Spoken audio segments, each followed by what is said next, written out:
Ashiana airlines की flight 214 south Korea से San Francisco international airport की ओर आगे बढ़ रही थी। 291 यात्रियों और 16 क्रू सदस्यों के साथ यह विमान अपने गंतव्य के करीब था, लेकिन लैंडिंग से ठीक पहले पायलटों को एक गंभीर समस्या का सामना करना पड़ता है। स्पीड का गलत अंदाजा और विमान की ऊंचाई को सही से न संभाल पाने की वजह से यह विमान खतरे में पड़ गई। बाहर का मौसम साफ है, लेकिन कॉकपिट के अंदर की स्थिति गंभीर है। पायलट विमान को सुरक्षित उतारने की पूरी कोशिश कर रहे हैं, लेकिन विमान लगातार नीचे की ओर जा रहा था। चारों तरफ चीख पुकार और अफरा तफरी मची हुई थी। क्या पायलट विमान को सुरक्षित लैंडिंग करवा पाएंगे या यह दिन एविएशन के इतिहास में एक और काला अध्याय बन जाएगा? चलिए इस अनकही और दिल दहला देने वाली कहानी के रहस्यों से पर्दा उठाते हैं। यह एशियाना एयरलाइंस फ्लाइट 214 की कहानी है।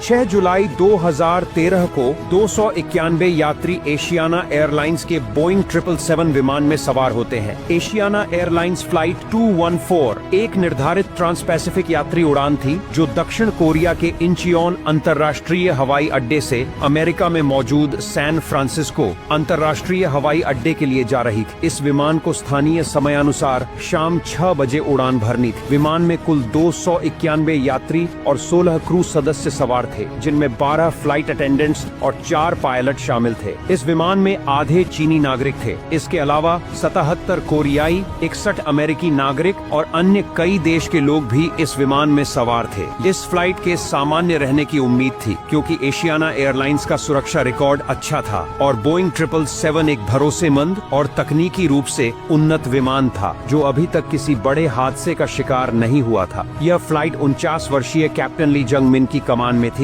जिनके पास कुल 12,000 घंटे की उड़ान का अनुभव था, जिसमें से 3,000 घंटे उन्होंने बोइंग 777 पर बिताए थे। उन्हें एक शांत और प्रक्रियाओं का पालन करने वाले पायलट के रूप में जाना जाता था। इस दिन कैप्टन ली जंग मिन, जो एक अनुभवी पायलट थे, वे कैप्टन ली कांग कुक को ट्रेन कर रहे थे। कैप्टन ली कांग कुक एयरबस A320 से बोइंग 777 पर स्थानांतरित हो रहे थे। उन्होंने पहले 6 वर्षों तक A320 उड़ाई थी और अब बोइंग 777 पर कप्तान के रूप में ट्रेनिंग ले रहे थे। उनके पास कुल मिलाकर लगभग 10,000 घंटे का उड़ान अनुभव था, लेकिन बोइंग 777 पर केवल 45 घंटे का अनुभव था। यही कम अनुभव इस हादसे के दौरान एक महत्वपूर्ण कारक साबित होगा। इस फ्लाइट में 2 मुख्य पायलट्स के अलावा 2 रिलीफ पायलट्स भी थे। रिलीफ पायलट्स का काम उड़ान के बीच में विमान की जिम्मेदारी संभालना होता है, ताकि मुख्य पायलट्स को कुछ समय आराम मिल सके। सभी यात्रियों के सवार हो जाने और ईंधन भर जाने के बाद पायलटों ने इंजन स्टार्ट किया और विमान को रनवे की ओर टैक्सी करना शुरू कर दिया। फ्लाइट 214 को रनवे तक पहुंचने के बाद टेक ऑफ की अनुमति मिल जाती है और कैप्टन, जो इस समय निगरानी कर रहे थे, उन्होंने थ्रस्ट लीवर को टेक ऑफ सेटिंग में धकेला और कुछ ही क्षणों में उन्होंने विमान को हवा में उठा दिया। विमान ने टेक ऑफ के दौरान बेहतरीन प्रदर्शन किया। कैप्टन ने विमान के प्रदर्शन और ट्रेनी कैप्टन के काम पर निगरानी बनाए रखी। उड़ान का पहला हिस्सा बिना किसी घटना के बीता। उड़ान के कुछ घंटों बाद सभी यात्रियों को खाना दिया गया। इसके बाद कई यात्री सोने की कोशिश करने लगे, क्योंकि यह रात की उड़ान थी और वे थके हुए थे। टेक ऑफ के लगभग 4 घंटे और 15 मिनट बाद पायलटों को थोड़ा आराम करने का समय मिला। इस दौरान रिलीफ पायलट्स ने कॉकपिट की जिम्मेदारी संभाली, जबकि मुख्य क्रू बिजनेस क्लास केबिन की ओर आराम करने के लिए चले गए। उन्हें 5 घंटे आराम करने का समय निर्धारित था और वे सैन फ्रांसिस्को में लैंडिंग करने से ठीक पहले कॉकपिट में लौटने वाले थे। अब रात के 9 बज चुके थे और विमान की निगरानी दोनों रिलीफ पायलट्स द्वारा की जा रही थी। 4 घंटे और 30 मिनट बाद कैप्टन ली कुक और ट्रेनिंग ले रहे कैप्टन वापस कॉकपिट में लौट आते हैं। उन्होंने अपनी विश्राम अवधि आधा घंटा पहले ही समाप्त कर दी थी, क्योंकि यह एक ट्रेनिंग उड़ान थी और वे पूरी तरह से तैयार रहना चाहते थे। कैप्टन सैन फ्रांसिस्को में लैंडिंग को लेकर उत्सुक थे, क्योंकि उन्हें इस शहर में आए 10 साल हो गए थे, लेकिन साथ ही वे चिंतित भी थे, क्योंकि रनवे 28 लेफ्ट के अंत में निर्माण कार्य चल रहा था, जिसके वजह से ग्लाइड स्लोप बंद पड़ा था। ब्रीफिंग के दौरान कैप्टन ने कहा कि वह लोकेलाइजर का उपयोग करके विमान को सेंटर लाइन पर स्थापित करेंगे और वर्टिकल स्पीड का उपयोग करके उतरने की गति को नियंत्रित करेंगे। उन्होंने यह भी उल्लेख किया कि वह गति बनाए रखने के लिए ऑटो पायलट का उपयोग करेंगे। पायलट्स ने अपनी मिनिमम डिसेंट एल्टीट्यूड को 460 फीट पर सेट किया और कैप्टन ने कहा कि वह अंतिम डिसेंट के दौरान मिस्ड अप्रोच ऊंचाई को 3000 फीट पर सेट करेंगे। सुबह 10:48 पर क्रू ने अपनी डिसेंट चेकलिस्ट पूरी की और रिलीफ फर्स्ट ऑफिसर कॉकपिट में अपने निगरानी के काम के लिए वापस लौट आते हैं। विमान ने ATC से संपर्क किया और सैन फ्रांसिस्को की ओर उतरने के लिए अपनी पहली डिसेंट क्लियरेंस प्राप्त की। Asiana 214, descend at pilot's discretion. Maintain flight level 240. Affirmative. Flight level 240 at pilot's discretion. इस बीच रिलीफ कैप्टन केबिन में आराम कर रहे थे। शुरुआत में जब फ्लाइट हवाई अड्डे की ओर उतर रही थी तब सब कुछ सामान्य था। विमान अपनी उड़ान को जारी रखते हुए सैन फ्रांसिस्को एयरपोर्ट की ओर बढ़ रही थी। पायलट्स को लगातार निर्देश मिल रहे थे ताकि वे विमान को सही ऊंचाई पर उतार सकें। बाद में उन्हें रडार से वेक्टर मिलना शुरू हो गया। 11:22 पर नॉरकैल अप्रोच कंट्रोलर ने पायलट्स से पूछा कि क्या उन्होंने रनवे देख लिया है। पायलट मॉनिटरिंग जो इंस्ट्रक्टर पायलट थे ने कहा कि हाँ, उन्हें रनवे दिखाई दे रहा है। Asiana 214 Heavy, San Francisco Airport at your 9 to 10 o'clock, 17 miles out. Do you have the airport in sight? Runway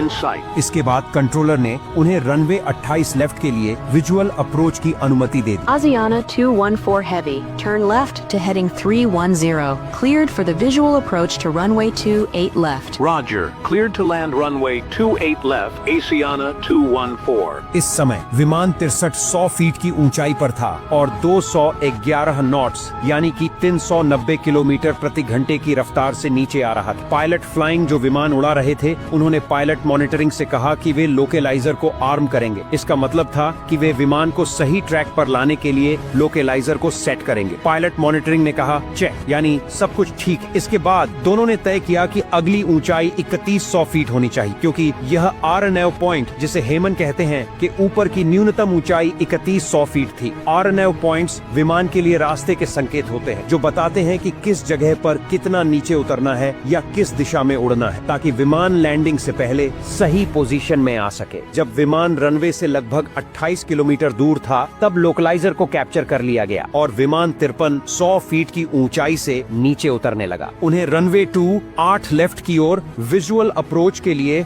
radar निर्देश मिलने की उम्मीद थी। विजुअल अप्रोच का मतलब होता है कि पायलट रनवे को सीधे देखकर और उसकी स्थिति को समझकर विमान को लैंड करने की तैयारी करे। यह एक मानक प्रक्रिया है, लेकिन अगर इसे सही तरीके से प्लान और निष्पादित न किया जाए तो यह गलतियों के लिए बहुत संवेदनशील हो सकती है। ग्लाइड स्लोप के बिना कैप्टन को रनवे की ओर उतरने के लिए अपने अनुभव और दृष्टि पर निर्भर रहना होगा, जो कुछ ऐसा था जिसे वे करने के आदी नहीं थे। हालांकि रनवे को देखकर विमान को उतारना बहुत मुश्किल नहीं होना चाहिए था क्योंकि सैन फ्रांसिस्को में मौसम बिल्कुल सही था और पायलट मीलों दूर से ही रनवे को देख सकते थे। मैन्युअल रूप से विमान उड़ाने और केवल अपनी आंखों से रनवे को देखकर विमान को उतारने में उनकी कमी एशियाना एयरलाइंस की उस नीति का नतीजा थी जिसमें पायलटों को जितना हो सके ऑटोमेशन यानी कंप्यूटर सिस्टम का इस्तेमाल करने के लिए कहा जाता था। एयरलाइन वास्तव में पायलट्स को मैन्युअल तरीके से उड़ान भरने से रोकती थी, इसलिए उनकी मैन्युअल उड़ान में महारत नहीं थी। एशियाना एयरलाइंस की प्रक्रिया के अनुसार सभी अप्रोच को ऑटो पायलट का उपयोग करके उड़ाया जाना चाहिए, जिसमें विजुअल अप्रोच भी शामिल है। हालांकि ट्रेनिंग कर रहे कैप्टन ने अपने इंस्ट्रक्टर को यह नहीं बताया कि वह इस अप्रोच को लेकर नर्वस महसूस कर रहा था क्योंकि उसने अब तक केवल ILS के साथ ही लैंडिंग की थी। यह पहली बार था जब वह बोइंग 777 पर विजुअल अप्रोच कर रहा था। अगर उसने उस समय अपनी घबराहट के बारे में बताया होता तो इंस्ट्रक्टर कैप्टन उसे आगे क्या करना है, कौन से ऑटोमेशन मोड्स का इस्तेमाल करना है और कॉकपिट के उपकरण कैसे चलाने हैं, यह सब सिखाने में ज्यादा मदद करता, लेकिन उसने कुछ नहीं कहा। विमान की लैंडिंग के लिए पायलट्स को यह सुनिश्चित करना होता है कि विमान सही ऊंचाई पर हो और सही स्पीड से उड़ रहा हो। इसके लिए एक सामान्य नियम है कि पायलट्स को विमान की ऊंचाई के 3 गुना ट्रैक मील की दूरी की आवश्यकता होती है। उदाहरण के लिए यदि विमान 1800 फीट की ऊंचाई पर है तो पायलट्स को 5.4 नॉटिकल मील यानी कि लगभग 10 किलोमीटर की दूरी चाहिए होगी। इस समय पायलट्स सही दिशा में थे, लेकिन ऊंचाई थोड़ी अधिक थी। 11:23 पर पायलट मॉनिटरिंग ने सुझाव दिया कि वे मोड कंट्रोल पैनल की ऊंचाई को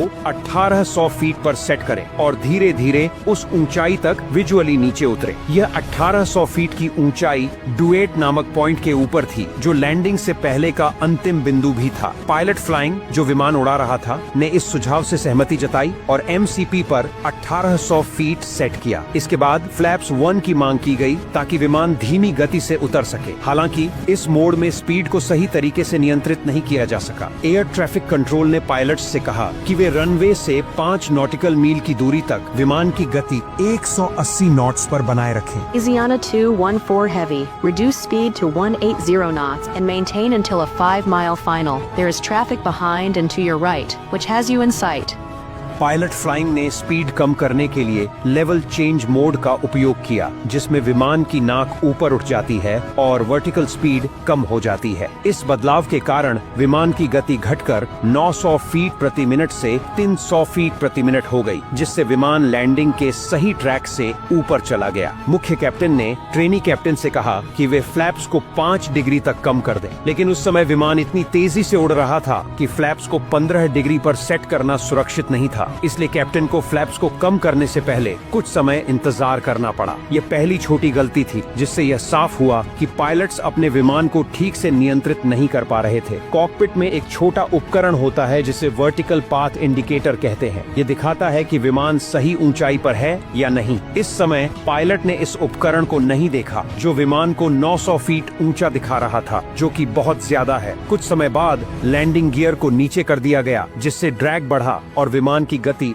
नियंत्रित हुई। हालांकि इन गलतियों की वजह से विमान लैंडिंग प्रोफाइल से ऊंचा हो गया, जिससे लैंडिंग प्रक्रिया में कठिनाई पैदा होने लगी। कुछ मिनट बाद पायलट ने वर्टिकल स्पीड को 1500 फीट प्रति मिनट तक बढ़ाया, लेकिन फिर उसे वापस 1000 फीट प्रति मिनट पर सेट कर दिया। इस स्थिति में विमान की ऊंचाई 2250 फीट थी, जबकि सही ऊंचाई 1800 फीट थी। पायलट ने फ्लैप्स 20 की मांग की और लेवल चेंज मोड को बदलकर वर्टिकल स्पीड मोड में स्विच किया। फ्लैप्स 20 का चयन लैंडिंग या धीमी गति से उड़ान भरते समय किया जाता है, ताकि विमान की गति कम रहे और यह आसानी से रनवे पर उतर सके। जब विमान 180 नॉट्स की गति से चल रहा था, तो इसे और धीमा करने के लिए ऑटो पायलट ने विमान के नोज को ऊपर उठाया। यह सामान्य था, क्योंकि auto throttle flight level change mode में था, लेकिन समस्या यह थी कि विमान पहले से ही आइडल ग्लाइड पाथ से ऊपर था और नोज ऊपर उठाने से विमान और भी ऊपर चला गया। पहले विमान की उतराई की दर 900 फीट प्रति मिनट थी, लेकिन नोज ऊपर उठने से यह दर घटकर 300 फीट प्रति मिनट रह गई। इसका मतलब था कि विमान अब बहुत धीमी गति से नीचे आ रहा था, जो सुरक्षित लैंडिंग के लिए ठीक नहीं था। इस पूरी घटना में पायलट्स ने कुछ छोटी छोटी गलतियां की, लेकिन उन्हें ठीक करने के कई तरीके थे। पायलट्स के पास ऐसे कई साधन होते हैं जिससे वे विमान को सही पथ पर ला सके, जैसे कि लैंडिंग गियर को जल्दी नीचे करना या स्पीड ब्रेक्स का उपयोग करना, लेकिन यहाँ पायलट्स ने इनमें से कुछ भी नहीं किया। इस समय विमान एयर ट्रैफिक कंट्रोल द्वारा मांगी गई गति से लगभग 5 नॉट्स ज्यादा तेज चल रहा था। यह अंतर बहुत महत्वपूर्ण था, लेकिन कैप्टन और ट्रेनी कैप्टन दोनों ने इसे नजरअंदाज कर दिया। क्रू के एक और सदस्य ने इस पर ध्यान दिलाया कि वे बहुत तेजी से चल रहे हैं, लेकिन ट्रेनी पायलट अब ओवरलोडेड हो चुका था और उसे बेसिक सिद्धांत भी समझ में नहीं आ रहे थे। कई बार उसे याद दिलाया गया कि उसे विमान की गति 180 नॉट्स पर लानी है। पायलट्स ने पहले से ही तय किया था कि अगर उन्हें लैंडिंग कैंसिल करनी पड़ी तो वे फिर से 3000 फीट की ऊंचाई तक चढ़ेंगे। कुछ समय बाद कंट्रोलर ने पायलट्स को सैन फ्रांसिस्को टावर से संपर्क करने के लिए कहा। Asiana 214 Heavy,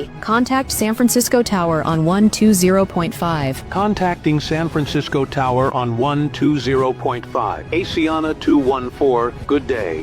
जब विमान ने अंतिम अप्रोच पॉइंट डुएट को पार किया, तब विमान की ऊंचाई 2250 फीट थी, जो कि सही ऊंचाई से 450 फीट ज्यादा थी। अब विमान 1000 फीट प्रति मिनट की दर से उतर रहा था, जो कि सामान्य से 750 फीट प्रति मिनट अधिक है, लेकिन फिर भी यह गति विमान को सही प्रोफाइल पर लाने के लिए पर्याप्त नहीं था। पायलट फ्लाइंग ने MCP स्पीड को 152 नॉट्स पर सेट किया और फ्लैप्स 30 की मांग की, लेकिन स्पीड 175 नॉट्स पर थी, जो कि फ्लैप्स 30 के लिए अधिकतम स्पीड से अधिक थी। मुख्य कैप्टन ने कहा कि वे अभी भी 170 नॉट्स की स्पीड से ऊपर है, जबकि उन्हें इससे कम होना चाहिए था। स्थिति बिगड़ती जा रही थी और इस समय सबसे सही विकल्प यह था कि वे लैंडिंग की कोशिश छोड़ दें और गो अराउंड करें, लेकिन उन्होंने ऐसा नहीं किया। इसके बजाय ट्रेनी कैप्टन ने फ्लाइट लेवल चेंज स्पीड का चयन किया। इस चयन के कारण विमान का ऑटो पायलट उस स्पीड पर ध्यान देने लगा जो पायलट ने चुनी थी और इंजन ने विमान को ऊपर चढ़ाने के लिए ताकत लगाई। ट्रेनी कैप्टन को जल्द ही एहसास हो जाता है कि उसने गलती की है, इसलिए उसने ऑटो पायलट को बंद कर दिया और इंजन की शक्ति को कम कर दिया। लेकिन इस बीच ऑटो थ्रॉटल जो गति को नियंत्रित करता है वो भी बंद हो गया और अब विमान की स्पीड सिर्फ उसकी ऊंचाई पर निर्भर थी, न कि इंजन पर। पायलट्स ने यह ध्यान नहीं दिया कि ऑटो थ्रॉटल बंद हो गया है, इसलिए वे यह सोचते रहे कि विमान की स्पीड ऑटोमेटिकली नियंत्रित हो रही है। जब वे रनवे के करीब पहुंचे तो विमान अभी भी बहुत ऊंचा था और सही रास्ते पर नहीं था, लेकिन इंजन की शक्ति कम होने के कारण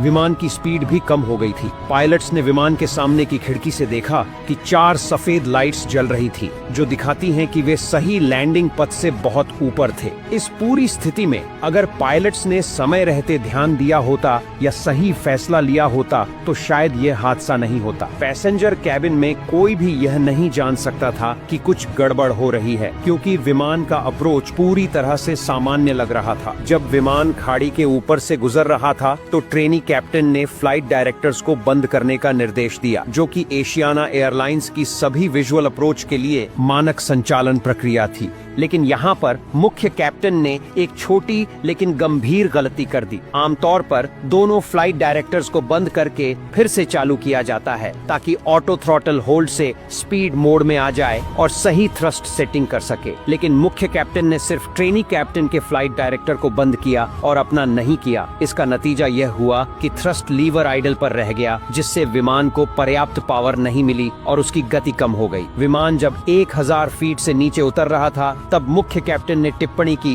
कि विमान ऊंचा है। तब ट्रेनी कैप्टन ने कंट्रोल कॉलम को नीचे धकेल दिया, लेकिन उन्होंने बहुत अधिक धकेल दिया, जिससे विमान की वर्टिकल स्पीड 1800 फीट प्रति मिनट से अधिक हो गई, जबकि मानक 1000 फीट प्रति मिनट थी। रिलीफ फर्स्ट ऑफिसर ने इस पर सिंक रेट करके चिल्लाया, लेकिन विमान ग्लाइड पथ पर आ गया तो इस चेतावनी को नजरअंदाज कर दिया गया। अब विमान 500 फीट की ऊंचाई पर आ गया था। इस समय पायलटों को स्टेबल कॉल करनी चाहिए थी। स्टेबल कॉल में पायलट बताते हैं कि विमान लैंडिंग के लिए पूरी तरह से तैयार है या नहीं। अगर विमान की स्पीड, ग्लाइड पथ, लैंडिंग गियर और फ्लैप्स सही होते हैं तो पायलट स्टेबल कहते हैं, वरना गो अराउंड की कॉल की जाती है। लेकिन इस स्थिति में पायलट्स ने स्टेबल कॉल नहीं किया। इस समय विमान 1000 फीट प्रति मिनट की स्पीड से नीचे जा रहा था, जो बहुत अधिक था। अगर पायलट्स ने गो अराउंड किया होता तो इंजन को सही समय पर पूरी ताकत मिल जाती और स्थिति को संभाल लिया जाता। विमान को 500 फीट की ऊंचाई से नीचे आता देख ट्रेनी कैप्टन ने विमान की नोज को ऊपर उठाने की कोशिश की ताकि वह लैंडिंग के दौरान ऊंचाई पर नियंत्रण कर सके। लेकिन उस समय एक बड़ी समस्या यह थी कि इंजन की थ्रस्ट आइडल पर थी, यानी इंजन से अधिक शक्ति नहीं मिल रही थी। इसका परिणाम यह हुआ कि विमान की एयर स्पीड यानी हवा में उसकी गति और भी कम हो गई। जब ट्रेनी कैप्टन ने नोज को ऊपर उठाया तो विमान का अगला हिस्सा तो ऊपर आ गया, लेकिन क्योंकि इंजन से पर्याप्त शक्ति नहीं मिल रही थी इसलिए विमान की गति धीमी पड़ गई। एयर स्पीड घटने का मतलब यह था कि विमान हवा में स्थिरता से नहीं चल पा रहा था। इस वजह से विमान अपनी तय ग्लाइड पथ यानी वह रास्ता जो उसे लैंडिंग के लिए फॉलो करना चाहिए उससे नीचे जाने लगा। जब विमान पानी से सिर्फ 100 फीट ऊपर था तब कैप्टन ने आखिरकार थ्रॉटल्स को पूरी ताकत से आगे धकेला, लेकिन तब तक बहुत देर हो चुकी थी। एयर स्पीड 103 नॉट्स तक गिर गई और विमान का पिछला हिस्सा रनवे से पहले समुद्री दीवार से टकरा गया। विमान का पिछला हिस्सा टूट गया और वह सीधे रनवे पर पेट के बल गिर पड़ा। विमान तेजी से घिसटते हुए रुक गया और उसके रुकते ही चारों ओर एक अजीब सा सन्नाटा छा गया। हादसे के बाद का यह सन्नाटा मानो उस भयावह क्षण को और भी ज्यादा गंभीर बना रहा था। कैबिन क्रू सदस्य ने तुरंत उड़ान डेक पर जाकर पायलटों से पूछा कि क्या विमान को खाली करना चाहिए, लेकिन आश्चर्य की बात यह थी कि उन्हें इंतजार करने के लिए कहा गया। इस दुर्घटना में कुल 3 लोगों की मृत्यु हुई और 40 यात्री और चालक दल के सदस्य गंभीर रूप से घायल हो गए। मरने वालों में वे 2 यात्री शामिल थे जो विमान की पूंछ टूटने के बाद विमान से बाहर गिर गए थे। हालांकि 4 केबिन क्रू सदस्य भी बाहर फेंके गए थे, लेकिन वे गंभीर चोटों के बावजूद बचने में कामयाब रहे। जैसे ही बचाव कार्यकर्ताओं ने अपना काम पूरा किया, दुर्घटना की जांच तुरंत शुरू हो गई। दोनों कॉकपिट वॉइस रिकॉर्डर और फ्लाइट डेटा रिकॉर्डर सही स्थिति में मिले, जिससे जांच में काफी मदद मिली। अंतिम रिपोर्ट में निष्कर्ष निकला कि यह दुर्घटना कई कारकों के कारण हुई, जिनमें पायलटों की थकावट प्रमुख प्रमुख थी, क्योंकि वे सर्कैडियन लो यानी कि वे शारीरिक थकावट के समय के दौरान उड़ान भर रहे थे। जांच में पाया गया कि पायलट लैंडिंग के लिए पूरी तरह से तैयार नहीं थे। ट्रेनी कैप्टन जो उस दिन विमान उड़ा रहे थे, उनके पास बोइंग 777 को उड़ाने का पर्याप्त अनुभव नहीं था, जिसके कारण वे ऑटो पायलट के इस्तेमाल में गलती कर बैठे। को पायलट जो पायलट के ठीक पीछे बैठा था, उसने भी समय पर ट्रेनी कैप्टन की गलतियों पर ध्यान नहीं दिया, जबकि को पायलट का कर्तव्य था कि वह विमान की गति और ऊंचाई पर नजर बनाए रखे और समय रहते कैप्टन को सावधान करे। एशियाना एयरलाइंस ने अपने पायलटों को बोइंग 777 के ऑटोमेटिक सिस्टम के बारे में सही से ट्रेनिंग नहीं दी थी। जांच में यह भी सामने आया कि पायलट और को पायलट के बीच समन्वय और संचार की कमी थी, जिसकी वजह से वे एक दूसरे की गलतियों को सुधारने में नाकाम रहे। इस दुर्घटना के बाद एशियाना एयरलाइंस ने अपने पायलटों के ट्रेनिंग में बड़े सुधार किए। उन्हें विमान के ऑटोमेटिक सिस्टम के इस्तेमाल पर विशेष ध्यान देने के लिए कहा गया, ताकि ऐसी दुर्घटनाओं को भविष्य में होने से रोका जा सके।